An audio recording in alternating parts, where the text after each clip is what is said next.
pisaca da opišu svoj doživljaj dela iz sfere likovne i vizualne umetnosti. U našoj kulturi poznate su knjige Andrića, Ljube Simovića i mnogih. Teško je, međutim, jedan medij koji po svojoj prirodi nije narativan pretočiti u naraciju kako zahteva književni izraz.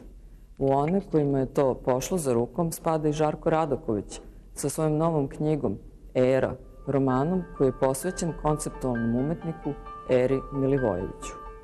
Era je povest koja se ne može jednoznačno odrediti kao roman, isečak iz biografije ili pak autobiografije, svedočanstvo o nastajanju umetničkog dela ili jednostavna evokacija jednog vremena. U nameri da zabeleži performans Ere Milivojevića, Kornjača, izveden u SKC-u aprila 1973. godine, njegovo nastajanje od priprema male grupe ljudi kojima pripada i sam autor, učesnik u performansu, njihovog zajedničkog suživota koji je u najbukvalnijem smislu prožimanje života i umetnosti bez ostatka, do njihovog preobražaja pod uticajem umetničkog čina. Ova neobična knjiga nije dokument jednog vremena, niti je tekst koji bi trebalo da pomogne istoriji umetnosti da sačuva od zaborava jedno umetničko delo koje je nastajalo u prostoru, ali se nikada nije realizovalo, niti je to bilo moguće. U izvesnom smislu Radakovićev Era jeste i sve nabrojano, ali je on i mnogo više.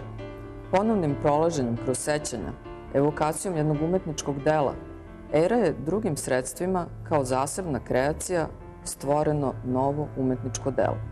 Alatom jezika, nadahnuto u svojoj preciznosti, Radaković dođe namerka, primer smeče smisao koji oni u svojoj trenutnoj pojavnosti tek potencijalno nose, prateći istovremeno i detalje i slike iz širokih rakursa na način u književnosti, a čitaocu omogućava da napravi most između književnog i konceptualnog dela.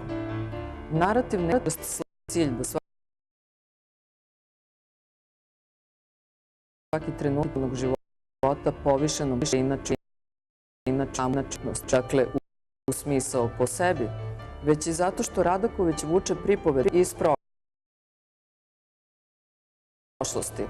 Sledeći moto, vreme sadašnje i vreme prošlo, oba su sadržana u vremenu budućem. Za čitaoca ostaje pitanje autentičnosti Radakovićevog kazivanja. I tu se mora posebno naglasiti. Era Žarka Radakovića je delo koje nadilazi puku dokumentarnost. Ima koliko delovalo na momente kao verna kopija dešavanja, ono to nije. Za manje lakoverne kojima trebaju dokazi, valja napomenuti da autor postavlja male zamke ili pre pomoć za one odveć sklone poverenju u realizam. Neke spomenute ličnosti nisu još bile rođene, dok su neke bile već počevše u godinama o kojima se povede. Kao i svaka sumnja, i ova podriva celinu. Ako sumnjamo u autentičnost opisa jednog događaja, zašto ne bi postojala sumnja i u autentičnost svega ispred? Era je roman za istoričare umetnosti, već pre se koji fikcionalnost umetničkog dela shvataju dvojako. Polazište je uspon ka produbljenom doživljaju stvarnosti i kao ishodište estetskog doživljaja.